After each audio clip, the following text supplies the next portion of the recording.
Well, I said it.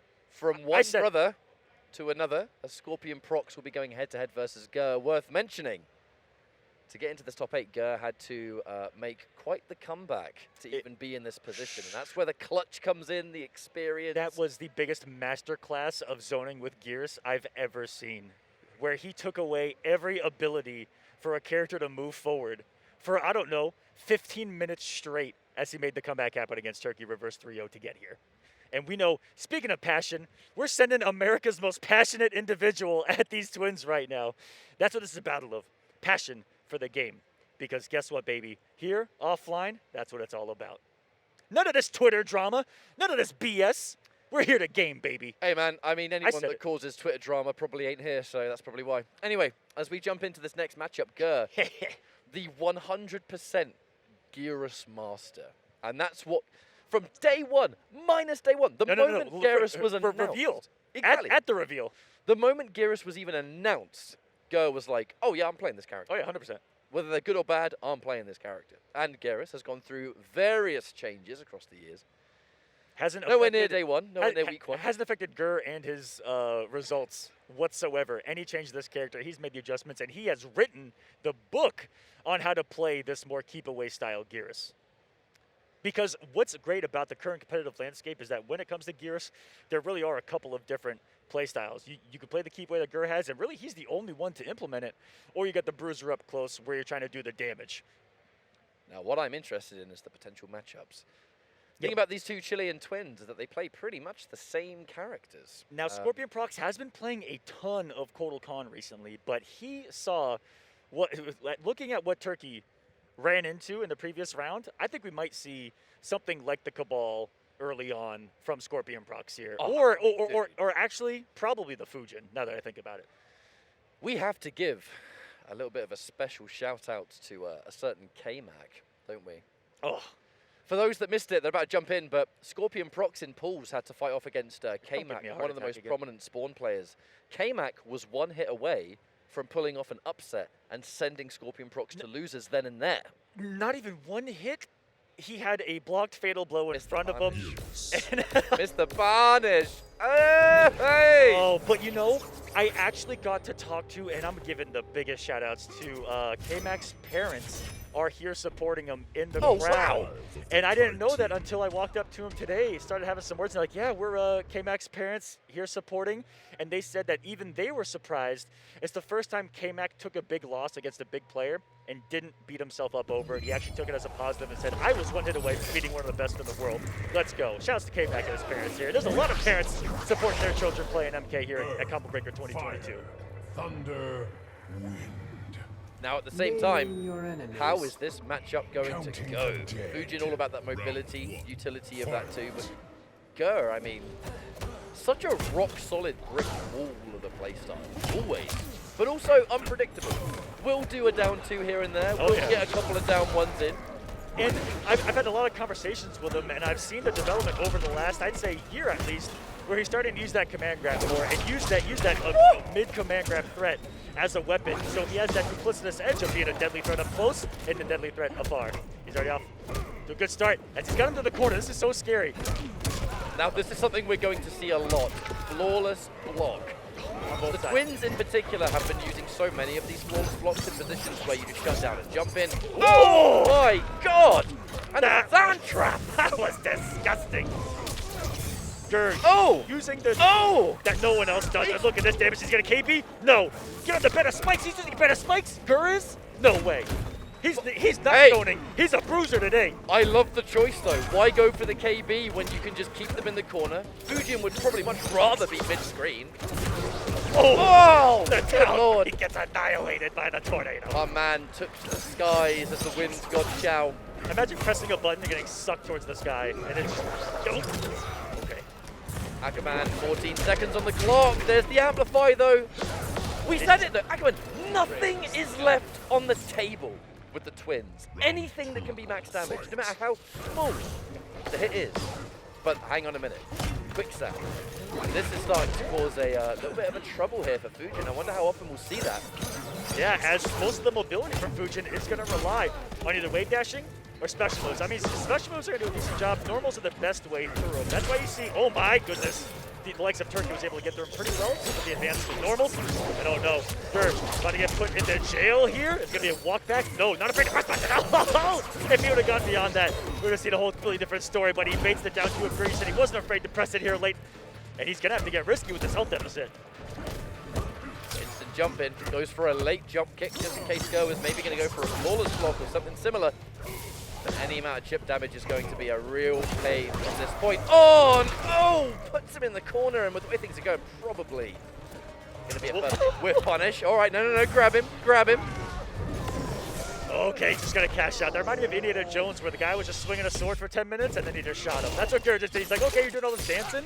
Watch them whiff and punish him. And big damage on that 40%. We saw a comeback happen just a few matches ago, where a real-life comeback happened off the start of using a Fatal Blow early on, and the pressure's applied now. Oh, Shadoki with the throw! And that's a strike throw setup every time for Geras. And Scorpionprocs says, I'm not falling for that today. It's a 1-0 lead. And even on the victory, Nicolas is saying, man, you gotta clean it up. You gotta clean it up to say it's not good enough. You didn't win hard enough. That's crazy. But That's a brother, though. That's a teammate. Oh, absolutely. There's just something about twins in the fighting game scene that just have that advantage. He actually didn't even need to go up on stage to tell him that. That's what's really crazy. You know, that telepathic? Oh, yeah. I believe it. We saw it on display yesterday. You and Mustard had a connection. We did? He couldn't hear me, but he could definitely hear me. Yeah, but he could hear you. I believe it. I believe. So from this position, Ger, the kind of player that is absolutely not shy of taking that time. And that really is all there is to it. I mean, he does personify the character that he plays. Time is not of the essence when it comes to this man, this immortal sand being. I mean, you're not going to find Ger on tilt. He makes an incredible amount of reverse 3-0s in tournament. Something about that temperament, which I think will go a long way playing a character like this, because Geras has a lot of tools to fight almost all of the time. You just need to, well, as generic as it sounds, you have to adapt how your opponent's playing, but catches the breakaway. And Scorpion is getting a really good start here. Does drop the combo, though. I mean, just the way that started, that's going to be a huge check confirmation. The fact that he's down 3-ing and checking his Scorpionprocs, not a lot of people in North America check after that down 3, because it has such quick recovery, and that's huge in this matchup. It's not letting Gert get away with that type of murder. There it is right there. See, and he did. I lied right to your face. I was ready for it. That's a judo chop. A lot of plus frames on that. And Ger using those plus frames to try and restrict the movement, but that Skywalk says, you know what, mate? Nah. Oh, I'd like to get out of here. Another wake up down 2. Gonna slam him. And wham him. That sounded kind of weird. 138. Now Throw King killed. This is super scary. No! Ended the string. He didn't get shit in. He must have expected him to stagger it. He must have expected to stagger, but no one home today. Go back to the corner. Going to do everything he can to fight his way out. Sticks out that mid, the quicksand. Anything we can do to shut down his movement has to be done, but not every move gets affected by it. What? He's swinging big here already. First feeling that pressure. He says he's going to take a ride back to this corner. Late breakaway. Plus decent damage was done, and Scorpionprocs still pressing these buttons. Can he escape? Scorpionprocs put himself there, but still has the turn and steals it with that down one in the recovery of the Cyclone. Push him away. Says, get away from me. The knee. Doesn't use it an awful lot like other Gears do. They like to abuse that 4-3 Ger. Really just abuses that 6-framer of a down 1, baby. But not going to be a factor because Fujin's rarely in that range here. Takes the breath from this man. And back to full screen you go. Flawless blocking and jump in. One of the #1 ways to just really screw with your opponent's landing on the button you press to a down 1. I mean, that was just a confident decision to make. He just knew Ger was ready for the counter. But he could feel the hesitation on his opponent's side as he's a single hit. We're taking a 2-0 lead, and these brothers are we going to see these Chileans just 3-0 their way into winners finals like this? Are they really just styling on us at this point? Here's the concerning thing, Aquaman, is that at CEO, they kind of took everyone by surprise. If you'd seen stuff like the Top 7, there's a lot of streams, they do a lot of tournaments, you would have seen those players back then, right? But if you hadn't watched any of that content, you would have no idea. And you had no idea what was coming. in this position, there's no more surprises. We've gone into Combo Breaker knowing how good they are. Players are going to do everything they can to prepare, but here's the thing. These two players are not so phenomenally good because of unknown tech or unknown characters or variations. They play some of the highest used characters. They play Cabal, they play Fujin, they play other characters as well. Kodokan, who has been really popular here today. It's and we do just have one in that they play them and the game so perfectly that you just have to play at your 100%, otherwise you will not win. Character almost doesn't matter too, because you guys have only seen quite a few characters on a tournament level like this offline.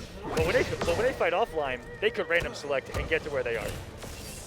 It's insane how talented these players are so far. Gur really doing everything he can to put up some kind of fight. And hang on a minute. Breakaway important to shut down. Any kind of potential KB that would have happened there, especially from Gyrus. Beautiful wave dash to that. Hold on a second. Come on, what? Uh-oh, give me the That's leg. Oh, no. Oh, that hurts every time. Oh, I'm getting old. That's one of the highest damage KBs as well. Like, that is one of the strongest KBs in the game. Raw. Another throw. That's Scorpionprocs wave dash. Is the pressure? No Oki off that portal. What an anti-air from Gur. Hard to convert off a 2 with Gears with a stand 1. Hey, he's making execution. Look, easy, and that's an optimal cash out in this variation. Oh, maybe saving the bar for launcher. He needs one more hit. Gur, looking to stay alive. Whips the command grab going as far as possible. It does lunge forward. Oh, the bait! That was a bait 1,000%. Wow. Make him think you've whiffed it. Commit to the second hit. Would you have pressed? I would have pressed. No, Fujin ever finishes that string. I got smoked.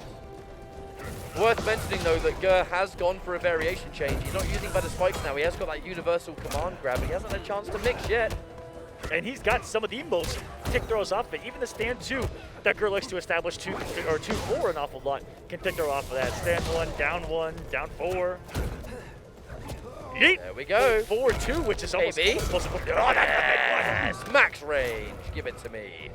One of the best looking KBs in this game. Ooh, that regular gauntlet, another one. One of the sickest animations for a command grab ever. We're going to have to see if Gur can keep this momentum up, though, because Scorpion immediately changing on. You want momentum? Let me just flawless block that jump in, yeah? Shut down any momentum you had. Against, I don't know, one of the best jumping characters in the entire game. Burning the time of the clone, and not the last second, Gur able to still explode for some plus frames. Time to guess. And with this variation, every 4-2 can be a 50-50 as well in the command grab. Oh! That is an unfortunate situation. Scorpionprocs going in for a reset, side switching to make sure that Gur's back to the corner is exactly what he needs right now.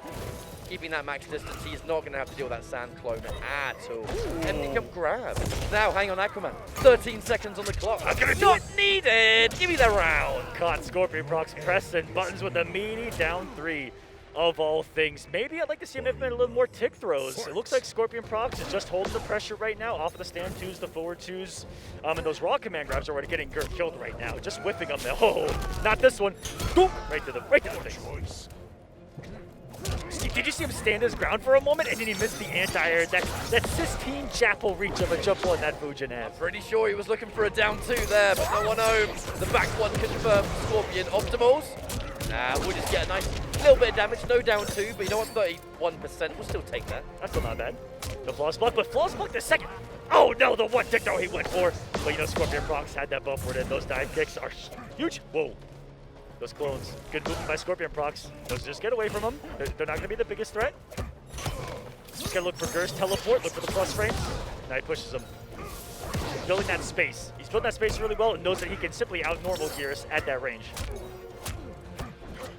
Oh, perfect read, and the armor break's going to reset the damage too. Big trouble now is Gur. Lots of work left to go. Yes, he's got some resources, but no! The reaction from Scorpionprocs, he saw the clone manifest live. He's in the frames. He's a frame walker.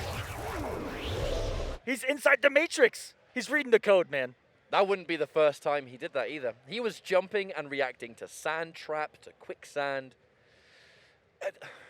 How can players so young be so talented? Because this isn't just the talent. I mean, I was going to say something, but it's a little savage. The talent that we're seeing here. Because they have the time to. That's a discussion for another day. You know, we get washed up because we do have more responsibilities. My point, though, is that when you're this kind of player, they're playing so well in the sense that this is perfect gameplay. They're not abusing any cheap characters. They're not doing this or using this, that, or this, that. Stuff that people might discredit. Yeah. You know? If you were looking to do the thing many like to do and discredit a win, you're looking at the way the two twins are playing. You've got nothing. We've got nothing to work with. I mean, if you were to no ask choice but to respect the skill. If you were to ask me what does the highest level of Mortal Kombat 11 look like, I'll say, look at what these guys are doing. Flawless blocking everything. I can say converting that off of everything. Without hesitation, Aquaman. Like every single little thing they can squeeze out, they'll do it. The movement, the decision making, the execution, every single good aspect of a fighting game player and every implementation of it in MK11 are what these twins are bringing to the table, guys. They have both started off with some 3-0 victories, and that word domination is going to be coming up once more because they have already done so, both on the winner's side in finals. They're guaranteed top 3, the two of them, and we'll see how the losers is going to progress.